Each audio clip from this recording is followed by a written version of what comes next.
Hi, good morning, Ma'am and Sir. I'm Maria Teresa Maypi Flores.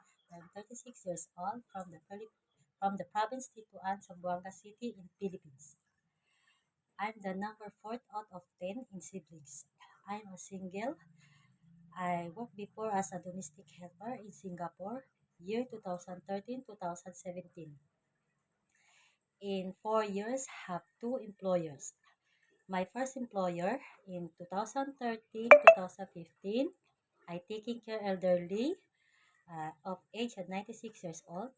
In my duties, I wash the car, uh, I massage, ironing, gardening, mm, clean the house, and go outside. We walking for exercise and go out also to going to the clinic for check up, grandma, and taking care of two dogs.